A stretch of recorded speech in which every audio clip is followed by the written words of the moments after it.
The search operation for those missing after a motorway bridge collapsed in the Italian port city of Genoa ended overnight after the last 3 bodies were found, bringing the official death toll to 43.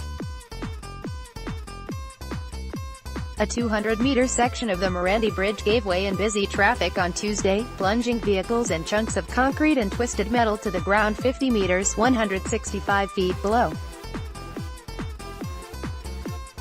After 3 bodies were recovered from a car crushed under slabs of concrete, the Genoa prefecture raised its official death toll. 9 people are still in hospital, 4 in a critical condition, it said.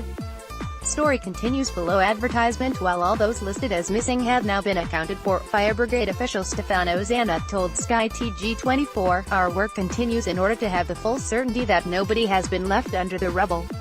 He said workers were also making the site secure and helping investigations to establish the cause of the disaster. The viaduct was part of the A10 motorway linking the port city with the French border to the west and was managed by toll road operator Autostrade per l'Italia, a unit of infrastructure group Atlantia.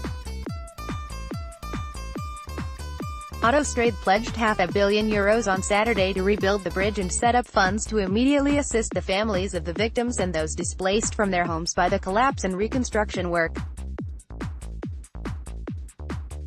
On Friday, the government launched a procedure to revoke concessions held by Autostrade to operate toll highways. The government will launch a plan next month aimed at making Italy's infrastructure safe, Giancarlo Giorgetta, Undersecretary in the Prime Minister's office, said in a newspaper interview, saying it would include motorways, bridges and viaducts, but also public buildings such as schools. It will be a maintenance operation with no precedents, with enormous investment in public works, he told Il Messaggero. Story continues below advertisement. Giorgetta did not specify the cost of the plan but said, deficit, GDP or European rules do not exist, adding, the European Union will be benevolent.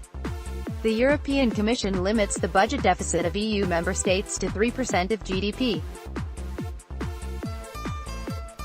The Italian government is due to update its economic targets in September before drawing up the 2019 budget, and investors are concerned the government's spending plans might ignore EU fiscal rules and push up the country's debt, the highest in the Eurozone after Greece.